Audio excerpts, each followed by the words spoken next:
अपने के देखत बानी जामिया वर्ल्ड भोजपुरी ह और भोजपुरी समाज के लोग हवे जौन की अपना अपना दुकान कइले बा।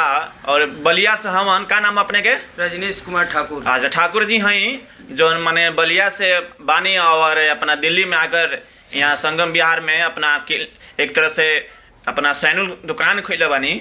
तो हम दाढ़ी बनवात बानी ऐसे कि थोड़ा बढ़ गए लोग का दाढ़ी, लेकिन बड़ा अच्छा से मालिश पूरा या तो सूत के बनवाओ जाता होंगे तो बड़ा अच्छा लगल बा। तो थोड़ा मैंने अपने के बड़ा अच्छा सर्विस दे रहा बड़ा। तो मैंने एक थोड़ा बताओ कि दाढ़ी बनवाओ में, मोछ बनवाओ में या बाल काटे में क्या कितना कितना रुपया लगेला बताओ। 90 रुपया लगेला जी। कितना पूरा थोड़ा मैंने कौन कौन चीज़ के मैंने कौन कौन चीज़ में? बाल के लगेला 50 रुपया। हाँ। और सेविंग के लगेला 40 रुपया। अच्छा जी, सेविंग लगेला। तो बड़ा अच्छा क्या मैंने सर्विस में का लगावला? सर्विस में देखिए केहू डेनिम डिटोल भी लगवावेला। हाँ। कम भी बाटे। हाँ बहुत कुछ बा, समझ लिया मैं। हाँ। जिलेट के भी बा। अच्छा मैंने डिमांड पर भी मैंने इस सामान डिमांड पे होला जी। हाँ मैंने इस सामान लगा हेतरे बा हेतरे है ना जी। हाँ।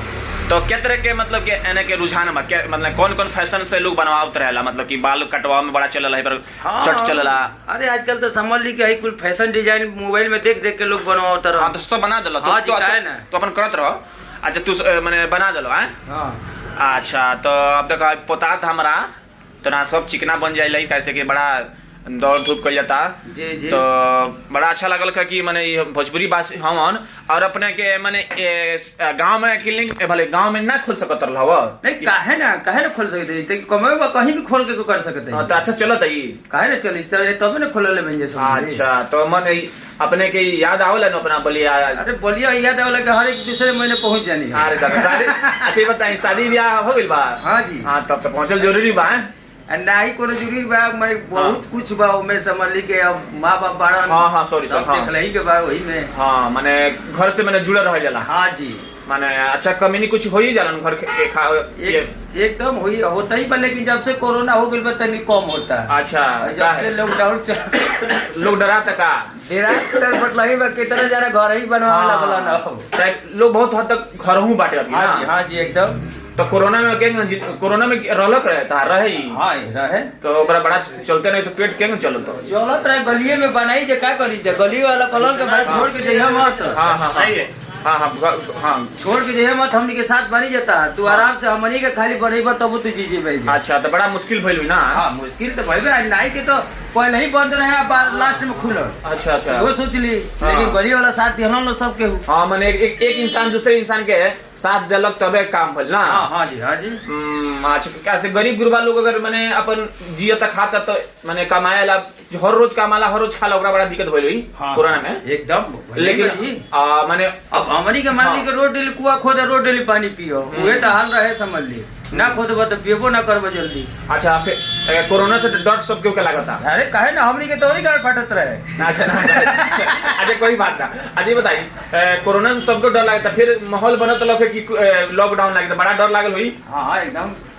अब ये होत रहे कि फिर गाँव चल लीजिए हमरियो के तनी अभी के मजे ले लीजिए गाँव के। हाँ मैंने कितना लोग गाँव ना जाता लोग पहले ना, लेकिन जाके 1 साल 2 साल रहल खो। हाँ जी। अच्छा तो मैंने अपना जमीन से अपना गांव देहात से जुड़ कर रहल भी ठीक बा?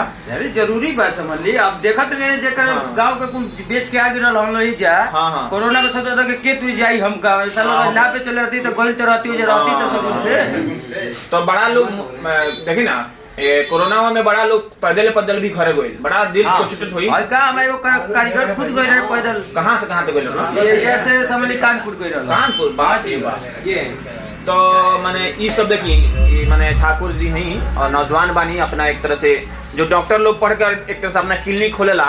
तो मैंने ई बाणान ठाकुर जी यानी हजाम तो अपने खानदानी मैंने पेशा। हाँ जी एकदम खानदानी पेशा। तो मैंने जैसे हमनी के देश में खानदानी बहुत सारे पेशा बा तो वही तरह की मैंने हम मैंने बनवाते दाढ़ी। अच्छा लगल कि भोजपुरिया समाज के बानी लोग और भोजपुरिया समाज लोग बड़ा छौले बा खास दिल्ली भइल मुंबई भइल और बड़ा मैंने दुर्भाग्य बा कि भोजपुरिया समाज में। अच्छा भोजपुरी गाना सुने लो? हाँ जी देखत नहीं अभी भी है सैनिटाइजर कौन सुने लो हौ वाला कि सब निमन वाला? नहीं कोनो भक्ति शक्ति सब भक्ति भाव तो बड़ा अच्छा लागल। हाँ जी। अजय हमनी के पुरानका माने छठ गीत बड़ा अच्छा लागला ना। हाँ जी, हाँ जी। लेकिन अब रही चल गाना गाओ तरह सन ई ढोनी वाला कौन डोरी में काजरा लगा लो नजर ना लगी। ढोनी चटना बा तेरा पटना बा तो थोड़ा बड़ा लाज लागत है ना। लाज नहीं गाना समझ समाज में सुने लायक है नहीं। ये हमनी जैसे बानी जाए कुल दुकान में तनी मई लगा के सुन लेंगे तो सुन लेंगे और ही कहीं सुने लायक नहीं थे। माने बहुत माने शर्म की बात भाई। माने भोजपुरी समाज में जने केहू के कहला तो रउआ क के बतियावला ना एकदम जी। रेस्पेक्ट दौला लेकिन बड़ा ही चली बनाई थोड़ी मैंने अब थोड़ा बना शुरुआत करो तो मैंने अपने के भी बनवा सकत बड़ा लगिन बड़ा अच्छा इनका सर्विस बा।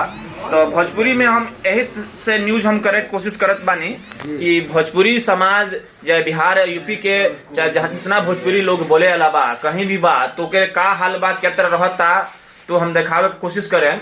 और भोजपुरी लोग चाहे बिहार यूपी में जहाँ भी भोजपुरी बा बड़ा लोग मेहनती हो लेकिन बड़ा मेहनत से ही आगे तरक्की कर लो। लेकिन कोई लोग बड़ा कहेला कि बिहार का हो यूपी का भैया हो तो बड़ा मैंने मतलब हे नज़र से देखे कोशिश करला।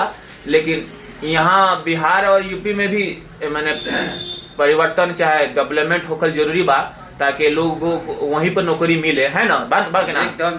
हाँ तो हम बस इतना ही के मैंने कंप्लीट करता नहीं और लगातार अपने के पता बता दी कहाँ बा बलिया जिले में बाजी ना नहीं हाँ संगम बिहार हाँ। रतिया मार्ग संगम बिहार F2 145। हाँ अच्छा तब के नाम कहा तारा चैनल के पूर्वांचल हेयर ड्रेसर। चलो देखिए आए अपने बनवाई हर तरह से बहुत देखते रही जामिया वर्ल्ड भोजपुरी।